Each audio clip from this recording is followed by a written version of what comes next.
The story of our settlement is a little different. Before Kibbutz Eliyahu, Tirat Tzvi was founded. Next to Tirat Tzvi was a colony of Templars. The Templars were a German Christian cult who believed that the land of Israel needed to be settled to hasten the coming of the Messiah, their Messiah. And they bought lands in Israel and brought modern agriculture to Israel. They really advanced the country in that respect. They built colonies in Sarona, in Tel Aviv, Bethlehem of Galilee, Haifa, and Jerusalem. And their second generation also wanted to make progress. They bought the lands of Beit She'an from the Bedouins. The leader of the group was named Wieland, and he bought a house here. It was a big house, 2 stories. It was large relative to the standards of that day. And on the house was a giant red tile roof, and it was called the Red House.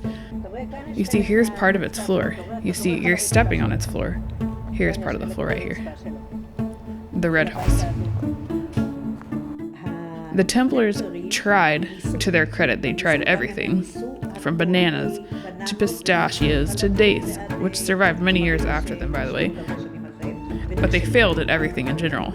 Eventually they realized that it wasn't for them and they gave up. In their good years, when they still thought they were going to manage to bring their women and children and build a town here, every respectable town has a promenade, which is a large landscaped walking path. So they planted this promenade right here, this boulevard that's still here today. They were here from 1926 to 1938, something like that. Don't forget that in 1938, Nazism was at its peak, and the Templar movement in Israel was mostly Nazi, including the leader of the movement here. So when the JNF came and said to him, "We want to buy your lands," he got a letter from, it's a letter you can still find today in the Regional Council's archive, but it was from the main office of the Nazi Party in Jerusalem, and they told him, "You cannot sell your lands to just anyone," meaning you can't sell your lands to Jews. So he writes back to them and he's like, "I don't have anything to do with these lands. This valley is stricken with malaria. It's a valley that nobody will want to settle in. Only some poor Bedouins who don't care if their children die can live here. No civilized person will be able to survive in this valley." We really love to quote this while we're walking around outside and just looking at how wonderful this valley is now. See, here's the promenade. It's paved here. You can go for a walk on Shabbat after the Chulent along the promenade. The Date Boardwalk.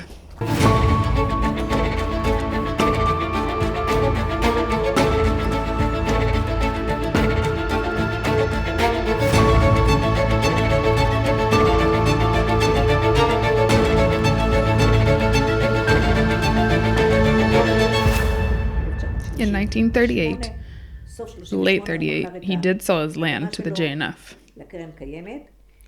And then the group that wanted to establish Sde Eliyahu and had waited for years were given permission to settle on the land in the Beit She'an Valley.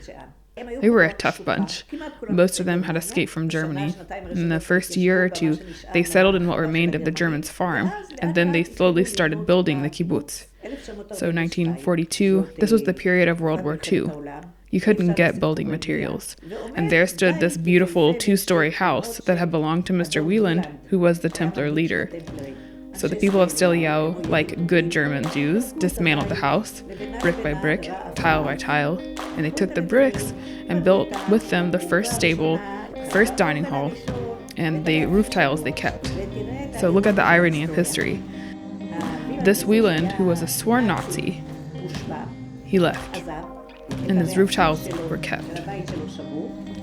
So when they built a synagogue in Sde Eliyahu with the compensation money received by German immigrants for the loss of all their property in Germany, they built a synagogue in Sde Eliyahu, and the roof was covered with Mr. Wieland's roof tiles. It's a wonderful closure. Those were good tiles too.